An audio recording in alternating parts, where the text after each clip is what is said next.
el hecho de que Jesús es superior a los ángeles. Jesús es superior a los ángeles. ¿Por qué? Porque Jesús es el Hijo de Dios, el cual los mismos ángeles le deben adoración. Lo vemos en Hebreos capítulo 1, versículo 4 al 6.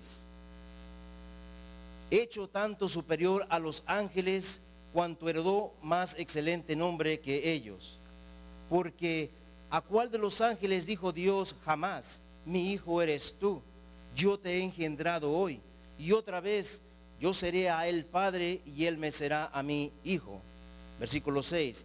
Y otra vez, cuando introduce al primogénito en el mundo, dice: adórenle todos los ángeles de Dios.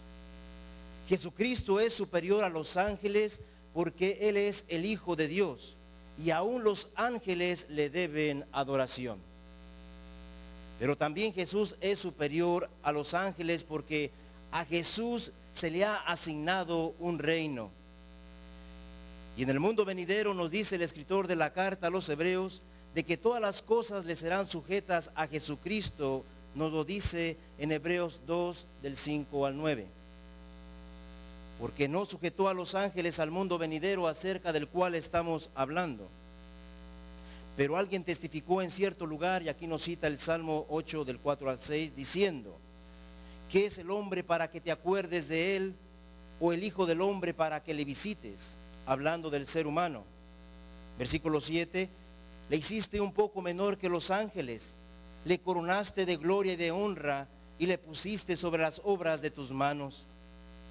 Todo lo sujetaste bajo sus pies, porque en cuanto le sujetó todas las cosas, nada dejó que no sea sujeto a él.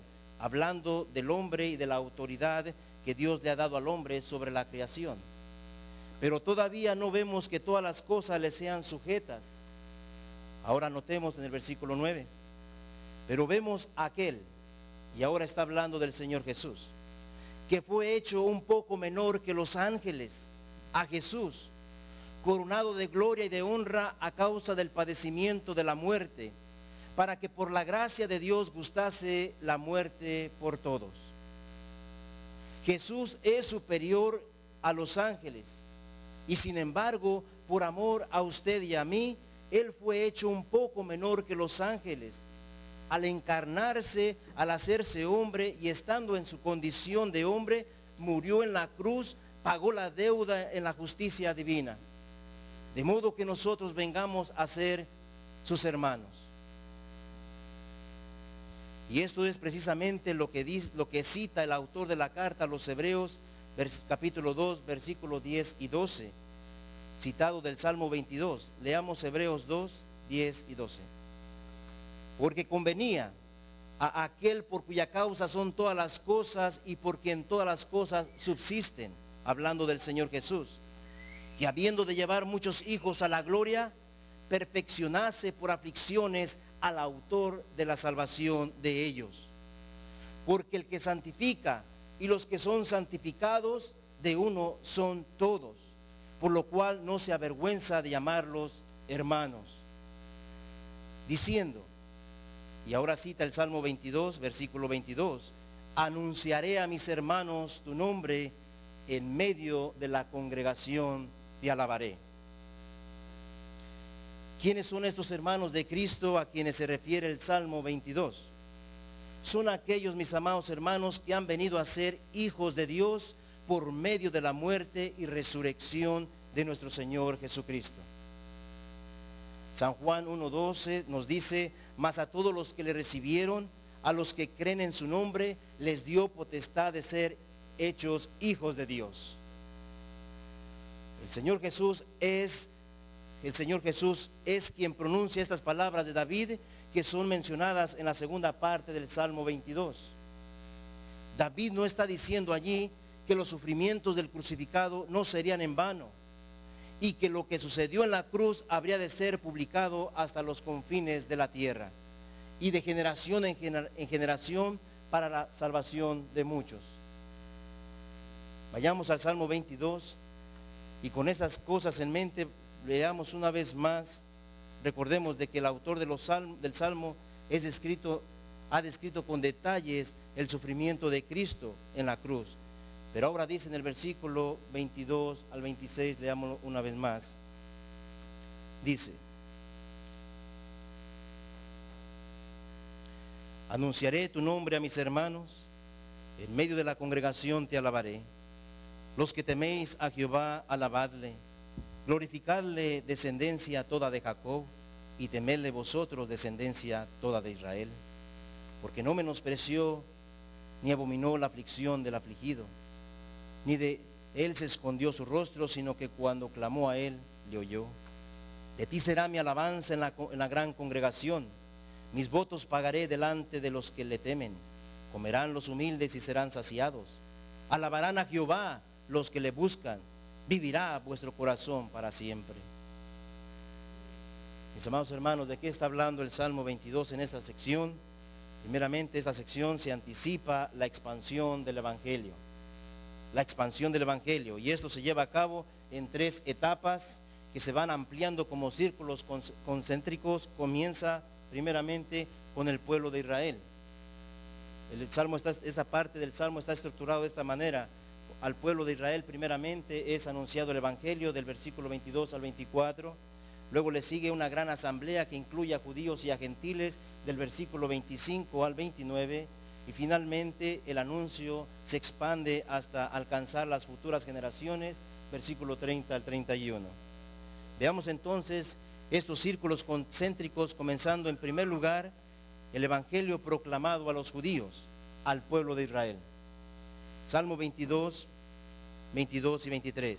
Anunciaré tu nombre a mis hermanos, en medio de la congregación te alabaré.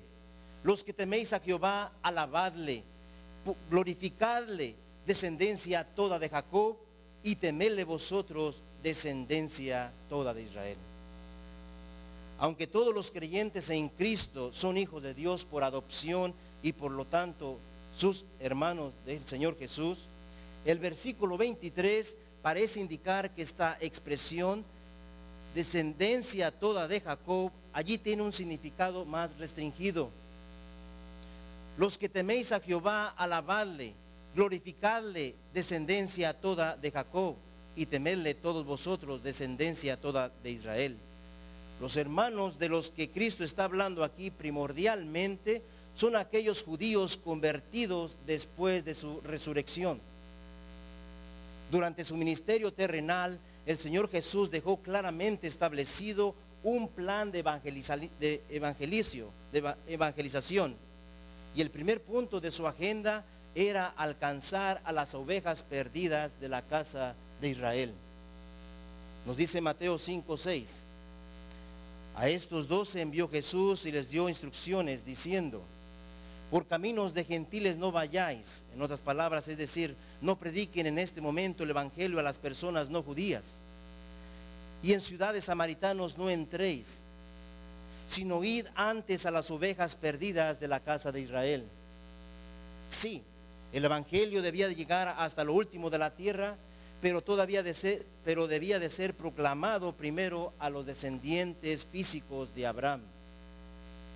Cuando los discípulos le preguntaron al Señor Jesús después de su resurrección: ¿restaurarás el reino a Israel en este tiempo? Cristo les responde en Hechos 1, 7 y 8. Y Él les dijo: no os toca a vosotros saber los tiempos o las sazones que el Padre puso en su sola potestad, pero recibiréis poder cuando haya venido sobre vosotros el Espíritu, y me seréis testigos en Jerusalén, en toda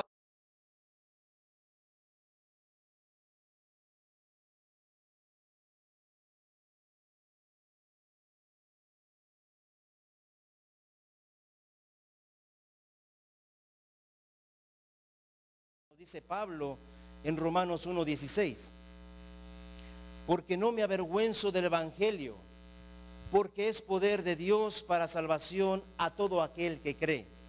Y añade: al judío primeramente y también al griego. Esos mismos judíos que habían despreciado a su Mesías debían de ser los primeros en saber que a pesar de lo que habían hecho, a pesar que lo clavaron en una cruz, todavía tenían oportunidad de arrepentirse, todavía podían recibir el perdón de sus pecados y el don de la vida eterna. En el primer sermón de Pedro que predicó en Pentecostés, en Hechos 2, 36 al 39, nos dice: sepa pues ciertísimamente toda la casa de Israel, que este Jesús a quien vosotros crucificasteis, Dios le ha hecho Señor y Cristo. Dice que al oír esto se compugnieron de corazón y dijeron a Pedro y a los otros apóstoles: varones hermanos, ¿qué haremos? Pedro les dijo: arrepentíos y bautícese cada uno de vosotros en el nombre de Jesucristo para el perdón de los pecados, y recibiréis el don del Espíritu Santo. Y versículo 39: porque para vosotros es la promesa, y para vuestros hijos, y para que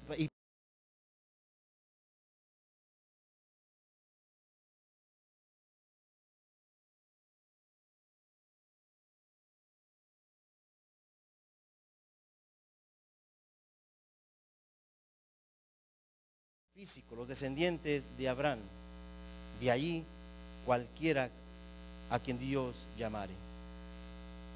Y esto es precisamente lo que ocurrió, lo vemos en Hechos 5:7. Y crecía la palabra del Señor, y el número de los discípulos se multiplicaba grandemente en Jerusalén. También muchos de los sacerdotes obedecían a la fe. Se asume que de estos sacerdotes también eran de aquellas personas que gritaban: crucifícale. Alcanzaron la gracia de Dios, porque también muchos de los sacerdotes obedecían a la fe. Mis amados hermanos, ¿qué es lo que dice el Salmo 22? Que después de los sufrimientos que Cristo habría de padecer en la cruz del Calvario, la muerte no tendría la última palabra. El Señor Jesucristo iba a resucitar, y lo que Él hizo en la cruz, la victoria que Él obtuvo en la cruz, habría de ser anunciada hasta los confines de la tierra, pero comenzando con los judíos. El Salmo 22, versículo 22 dice: anunciaré tu nombre a mis hermanos, en medio de la congregación te alabaré. Pero estos versículos del Salmo 22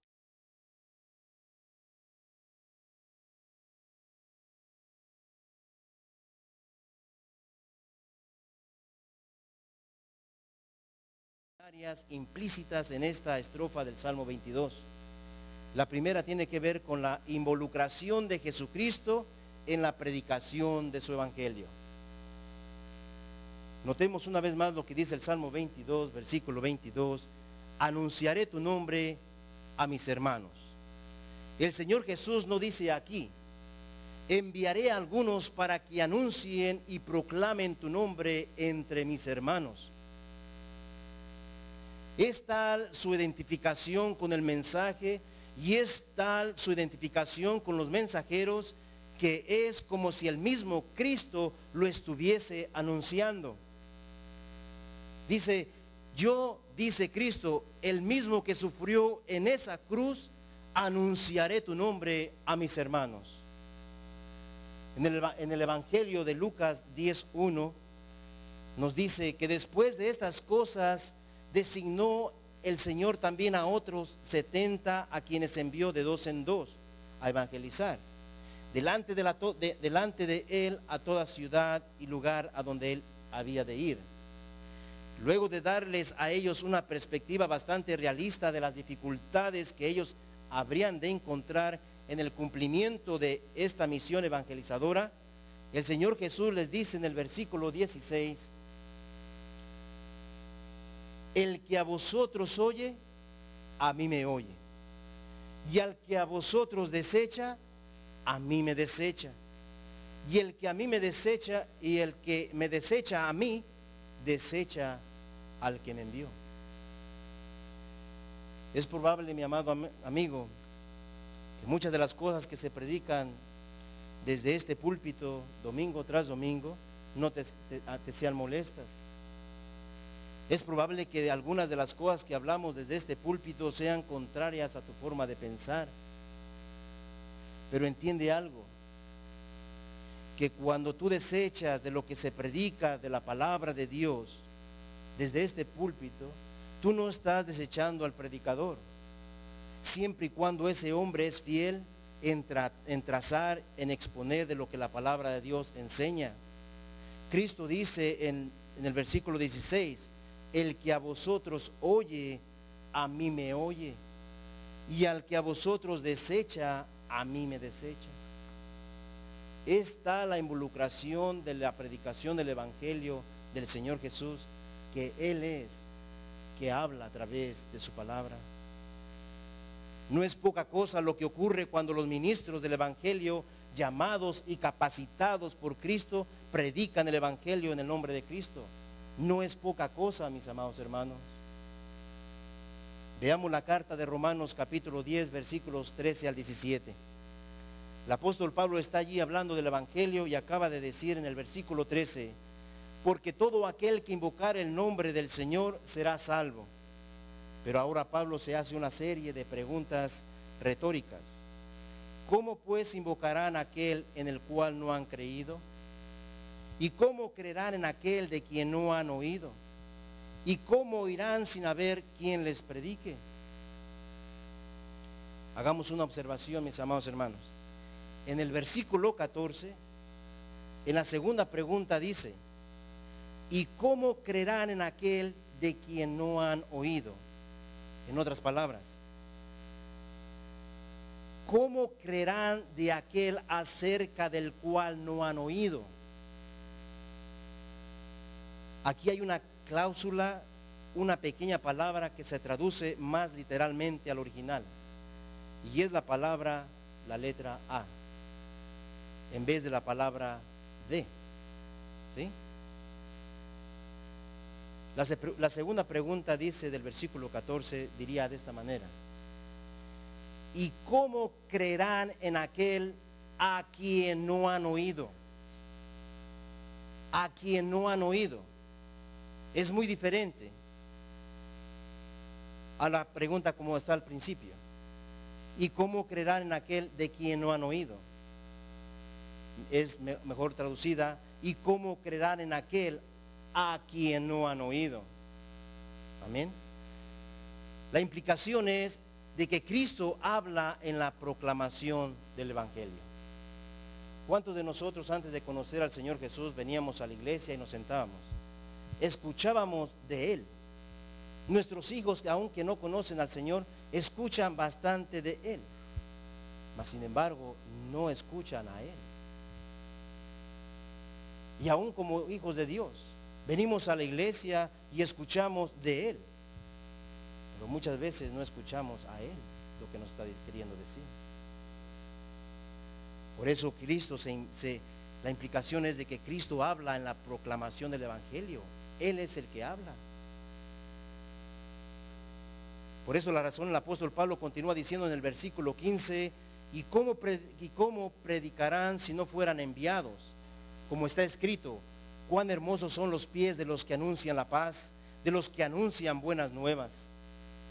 Mas no todos obedecieron al Evangelio, pues Isaías dice, Señor, ¿a quién han creído a nuestro anuncio?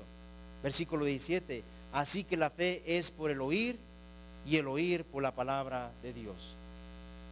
En el versículo 17, al uno leerlo entiende que dice de esta manera, la fe viene por el oír la palabra de Dios. ¿Sí? Pero esto no es lo que dice el texto. Lo que el texto está diciendo es, así que la fe es por el oír. ¿El oír qué? El oír la voz de Cristo. ¿Cómo creerán en aquel a quien no han oído? Así que la fe es por el oír, y el oír a Cristo viene por la palabra de Dios. En otras palabras, cuando la palabra de Dios se está exponiendo, es Cristo que está hablando a través del siervo. El Señor Jesús se involucra tanto en su evangelización como si fuera Él mismo quien te estuviera hablando el día de hoy. El Señor Jesucristo dijo en el Evangelio de Juan, en su discurso del buen pastor, San Juan 10, versículo 16, también tengo otras ovejas que no son de este redil, aquellas también debo traer, y oirán mi voz, y habrá un rebaño y un pastor. Una de las características de los que son ovejas de Dios es que oyen la voz de Cristo. Amén. Dice versículo 27, mis ovejas oyen mi voz, y yo las conozco y me siguen, y yo les doy vida eterna y no perecerán jamás, ni nadie las arrebatará de la mano. Amén. Así que, mis amados hermanos, la fe viene por el oír la voz de Cristo, y la voz de Cristo se escucha a través de la predicación de su palabra. Amén. Es a luz de esta realidad que nosotros debemos interpretar las palabras del apóstol Pablo en Efesios 2:17. Efesios 2:17, hablando precisamente del Señor y de lo que Él hizo en la cruz del Calvario, nos dice: y vino y anunció las buenas nuevas de paz a vosotros que estabais lejos y a los que estaban cerca. Y uno se pregunta, ¿y cuándo fue que nuestro Señor Jesucristo visitó Éfeso? Versículo 17 nos dice, y vino, dice Pablo, y vino, y anunció el Evangelio a todos los que estaban lejos y a los que estaban cerca. El Señor Jesús nunca salió de su ministerio terrenal del contorno de Palestina. ¿Cómo es que Pablo dice que vino y anunció las buenas nuevas de paz en Éfeso? Sin embargo, Pablo está diciendo allí que cuando la palabra de Dios fue predicada, el mismo Cristo usó su palabra para llamarlos a salvación a través de la predicación del Evangelio. Nosotros, mis amados hermanos, proclamamos el Evangelio, pero nosotros no podemos hacer nada más que eso. Solo Cristo puede revelar al Padre en el corazón de los hombres. Su responsabilidad y la mía es solamente hablar del Evangelio. En nosotros no hay poder para poder cambiar al ser humano. Y esta parece ser la idea del Salmo 22, cuando Cristo dice, versículo 22, anunciaré tu nombre a mis hermanos. Yo me encargaré, dice Cristo, de que ellos conozcan tu nombre. Yo les abriré el entendimiento. Eso nos dice Mateo 11:27. Todas las cosas me fueron entregadas por mi Padre, y nadie conoce al Hijo sino el Padre, ni el Padre conoce a alguno sino el Hijo, y aquel a quien el Hijo lo quiera revelar. No depende de nosotros, depende de nuestro Señor Jesús. Bien dice un versículo, ¿verdad? No depende del que quiera ni del que corra, depende de Dios que tiene misericordia. Así que si usted está aquí, pongamos atención a lo que el Señor nos está hablando. Cristo ha prometido hacer esto primeramente en el contexto de la predicación de su palabra. Si Dios va a cambiar a un ser humano, si Dios va a revelarle, más bien si el Hijo va a revelarle al Padre a un ser humano, va a ser a través de la predicación. Ese es el medio que Dios ha establecido. En 1 Corintios 1, 18, 21 nos dice, porque la palabra de la cruz es locura a los que se pierden, pero a los que se salvan, esto es a nosotros, es poder de Dios. Pues ya que en la sabiduría de Dios el mundo no conoció a Dios mediante la sabiduría humana, agradó a Dios salvar a los creyentes por la locura de la predicación. Por muy ridículo que se nos haya escuchado la primera vez que vinimos aquí a la congregación, y tal vez nosotros juzgábamos al siervo diciendo, ¿de qué está hablando? Mas sin embargo Dios dice que agradó a Dios salvarnos a nosotros, a usted que está sentado el día de hoy aquí, Si usted es salvo, a Dios le agradó salvarlo a través de la locura de la predicación de su palabra. Entonces ya miramos en primer lugar la involucración de Jesucristo en la predicación de su evangelio. En otras palabras, Cristo se involucra cuando usted está predicando el evangelio a otro ser humano. Usted es un instrumento en las manos de Dios. Entonces miramos en segundo lugar la involucración de Jesucristo con su pueblo en adoración. Amén. Salmo 22 dice: anunciaré tu nombre a mis hermanos, en medio de la congregación te alabaré. Versículo 25: de ti será mi alabanza en la gran congregación, mis votos pagaré delante de los que te temen. El escritor de la carta a los Hebreos aplica el versículo 22 a la iglesia de Cristo. En Hebreos 2:12 nos dice, diciendo: anunciaré a mis hermanos tu nombre, en medio de la congregación te alabaré. Lo que este texto enseña es que Cristo se hace presente en medio de la eclesía o en medio de la asamblea, en medio de la congregación te alabaré. Hermanos, cuando nosotros nos reunimos como iglesia en el nombre de Cristo para adorar a Dios, Cristo está diciendo: yo estaré en medio de ustedes, no sobre ustedes, en medio de la asamblea, junto con mis hermanos, yo te alabaré. Cuando estaba la alabanza en este momento, al iniciar el culto, se me venía ese pasaje, de que Dios, cuando ese gozo que había alabándole al Señor con pandero, con guitarra, con batería, el Señor Jesucristo se unió a nuestros cánticos para alabar al Dios Padre. Eso es lo que está diciendo este versículo. En medio de la congregación te alabaré, en medio de la asamblea te alabaré. Mis amados hermanos, el Señor Jesucristo no solo prometió hacerse presente cuando 2 o 3 se congregan en su nombre, como nos dice en Mateo 18:20, porque donde están 2 o 3 congregados en mi nombre, allí estoy yo en medio de ellos. Eso ya es una gran bendición. Amén. Pero el Señor Jesús no solo está en medio de nosotros, sino que habitando en nosotros por su Espíritu, Él adora juntamente con nosotros. El Señor no solo está en medio de nosotros, más impresionante aún, Él adora a Dios Padre junto con nosotros. En medio de la congregación te alabaré. Eso es lo que dice el Señor. Así que, mi amado hermano, en el segundo culto, si no lo hizo en este primer culto, hágalo en el segundo. Dese de todo corazón, con todo su ser, alabar a Dios. Porque cuando usted esté cantándole al Señor, el Espíritu del Señor Jesús también se une en ello. Dios está con nosotros, alabando a Dios Padre. Mis amados hermanos, cuando nos reunimos como iglesia para celebrar nuestro culto público de adoración, debemos elevarnos por encima de los ojos físicos que nosotros vemos únicamente aquí.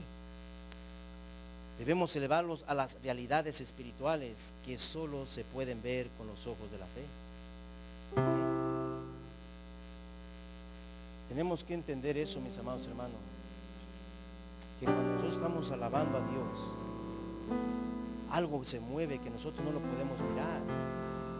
El Señor dice que Él en medio de su congregación alabará a Dios, que Él está en la presencia, Él se mueve en la alabanza. Tenemos que entender eso.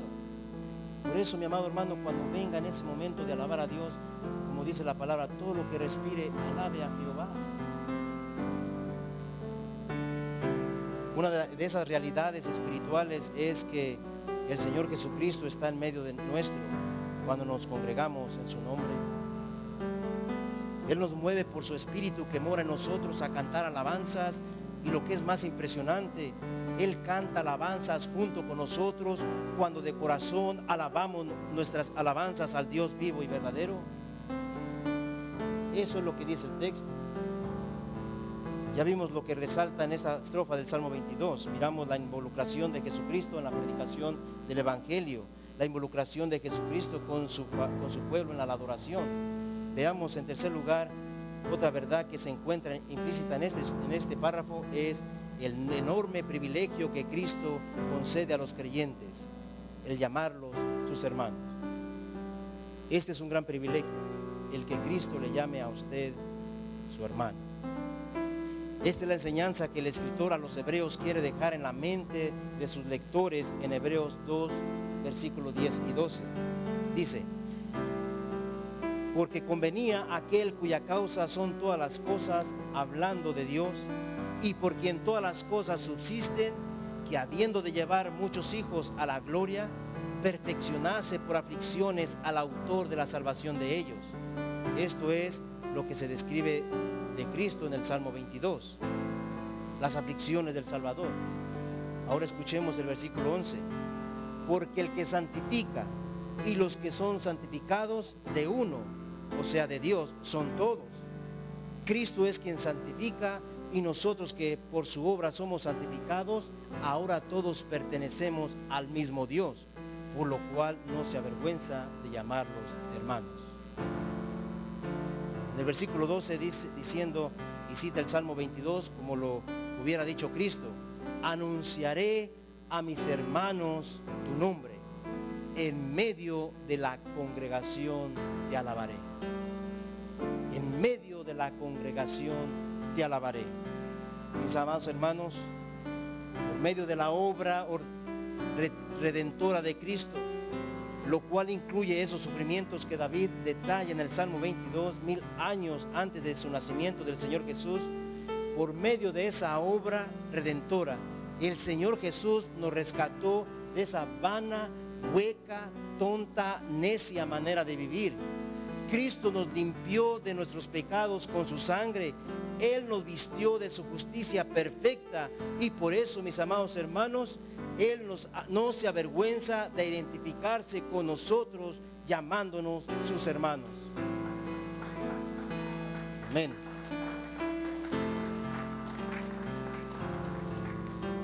Él no se avergüenza de usted, de llamarle su hermano, porque Él lo ha vestido con la justicia que Él forjó aquí en la tierra.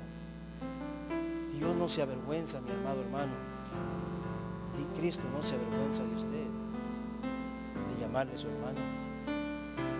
¿Entiende usted eso? Usted es hermano de Cristo y no se avergüenza a Cristo de usted, a pesar de lo que usted es. Los creyentes son santificados y son hechos hijos de Dios, y por eso Cristo no se avergüenza de llamarlos hermanos. Notemos algo importante en Hebreos 2:11. El autor no está hablando de una obra que ocurrió en un punto de la historia y que ya terminó. No. Dice versículo 11: porque el que santifica y los que son santificados, y en ambos casos se encuentra en tiempo presente. El que todavía nos santifica, el que todavía nos está o nos sigue santificando. Esta es una obra que Cristo está haciendo en nosotros continuamente, porque nosotros, a pesar de que somos cristianos, aún pecamos. Y nos preguntamos en ese momento, cuando cometemos el pecado, ¿se avergonzará Cristo de nosotros? ¿Será que Cristo se avergüenza cuando hemos pecado?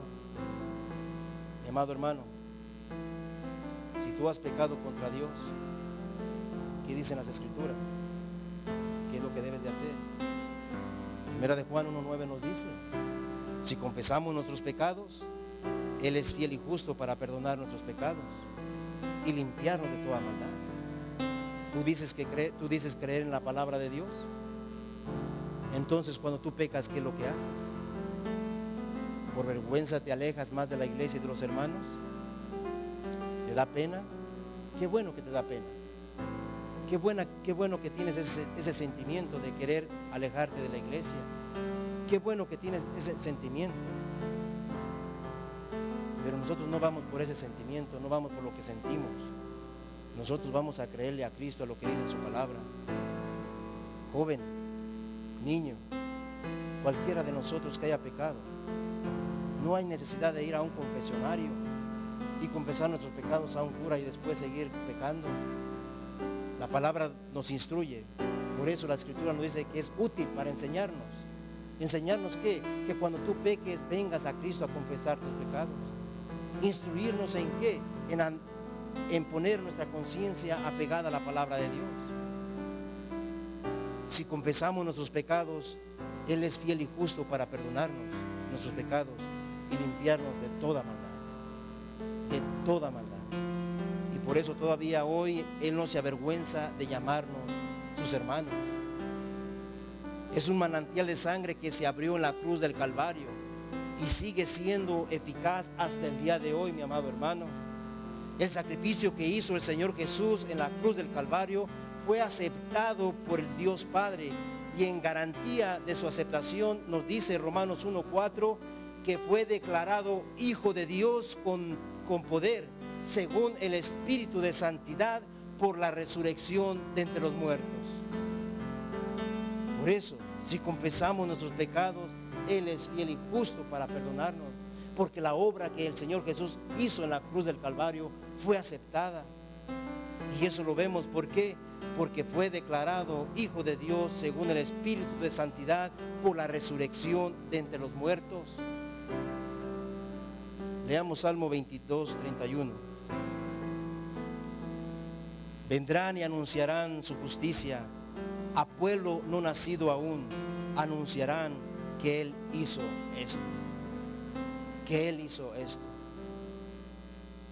En Hebreos 4:14 al 16, ya finalizando, nos dice, por tanto, y esto es para nosotros, mi amado hermano, yo te invito, no importa cuál sea el estado espiritual en el cual tú te encuentres, haz lo que el Señor te dice en este día.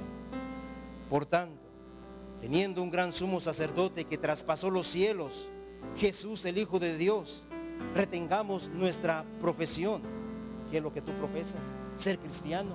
Entonces retengamos nuestra profesión, porque no tenemos un sumo sacerdote que no pueda compadecerse de nuestras debilidades, sino uno que fue tentado en todo según nuestra semejanza, pero sin pecado. Acerquémonos pues confiadamente al trono de la gracia para alcanzar misericordia y hallar gracia para el oportuno socorro.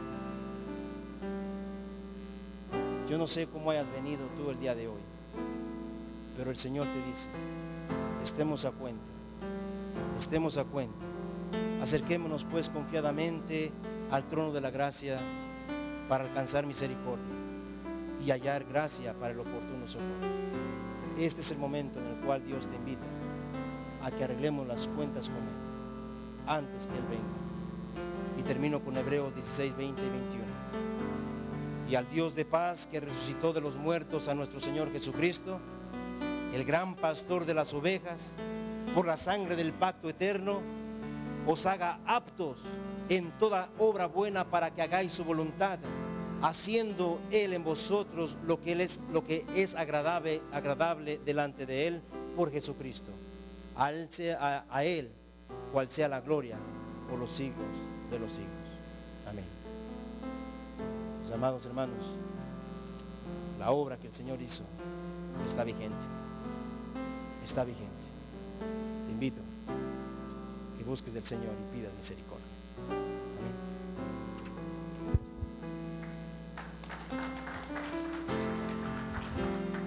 Gloria a Dios, aleluya. Hoy es un buen día para hacer una buena decisión. Amén. Hace casi 20 años hice la mejor decisión de mi vida. Y fue entregarle mi vida a Jesús. Estaba soltero cuando le entregué mi vida a Jesús. Y ahí Dios me dio una esposa, y Dios me dio hijos. Y Dios me ha dado un montón de cosas más. Y me sigue dando más. Pactar con Cristo es el mejor negocio que puede hacer un creyente. Le va bien. Amén, hermano. Dice la Biblia que Él llevó todas nuestras maldiciones en la cruz del Calvario. Él llevó, dice, todas nuestras desgracias, todas nuestras enfermedades. La vida con Cristo es mejor. ¿Cuántos creen eso? Si Dios te diera $1 millón en tus manos y te pusiera Cristo a tu lado, te dijera, ¿con cuál te quieres quedar? ¿Con el $1.000.000 o con Cristo? ¿Será verdad eso? ¿O te quedaría escondiendo huevos con $1.000.000? Yo prefiero a Cristo, hermano.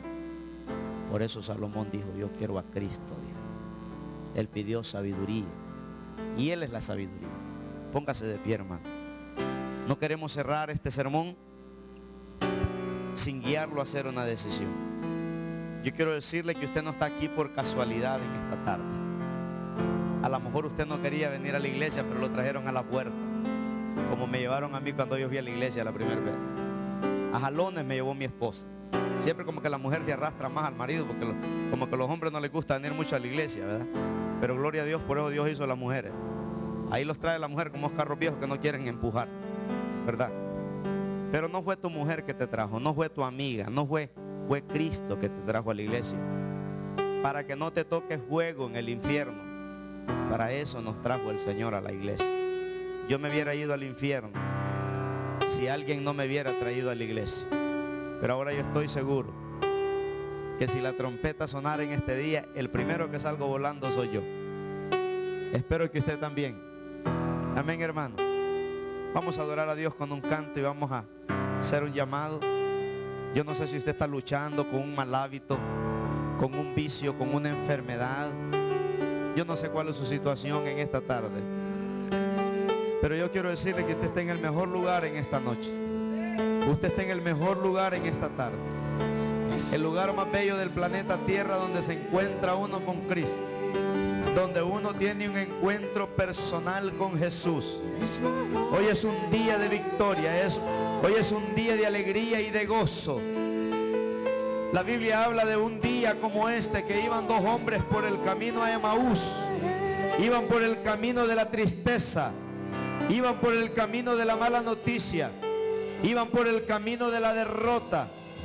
Pero el Señor Jesús se les apareció para cambiar su tristeza en gozo, para cambiar su enfermedad en salud, para cambiar su pobreza en riqueza, para cambiar su derrota en victoria. Y yo no sé si usted va por el camino de Emaús en esta noche, en esta tarde, pero Cristo te dice en esta tarde, hijo mío, yo estoy aquí para darte una mejor vida, para darte los mejores años que están por venir, que sean años de gloria, que sean años de gozo, que sean años de bendición, que sean años de poder, que sean años de victoria. Y yo quiero hacer un llamado aquí al altar a aquellas personas que en esta tarde quisieran decirle al Señor Jesús: Señor, aquí está mi vida hecha a pedazos y te la traigo a ti, porque solo tú eres el único que puede cambiar mi vida. La Biblia dice que Él es el más hermoso de todos los hombres que hay en este planeta Tierra, porque solo Jesús puede darte vida, solo Jesús puede darte paz, solo Jesús puede darte gozo. Yo quiero invitarlo a que venga al altar, venga aquí al frente, vamos a guiarlo a hacer una oración por usted. Vamos a orar en esta tarde para que su vida sea bendecida, su familia sea bendecida, su salud sea bendecido, su trabajo sea bendecido, su negocio sea bendecido. Queremos orar por usted. Hoy queremos empezar ese clamor. Aleluya. Corra al altar. Corra al altar. El Señor está aquí en esta tarde. Él quiere cambiarte, Él quiere perdonarte, Él quiere limpiarte, Él quiere darte una nueva visión, Él quiere darte una nueva esperanza. No desprecies a Jesús. Yo quiero a Jesús. Aleluya. Si usted desprecia a Jesús, el otro año no lo dude que va a andar escondiendo huevos en el parque. Pero rehúsese. Jesús, Él es la resurrección y la vida. Y Él dijo: el que cree en mí, aunque esté muerto, vivirá. Aleluya. Y el que cree en mí no morirá eternamente, porque un día el Señor nos levantará de la tumba y nos llevará con Él a su patria celestial, el cielo, su trono, donde habita Él, el Padre, el Espíritu Santo, los ángeles, los arcángeles, los querubines, las cosas que ojo no vio, ni oído oyó, ni han subido al corazón del hombre. Dice la palabra, son las que Dios ha preparado para aquellos que le aman.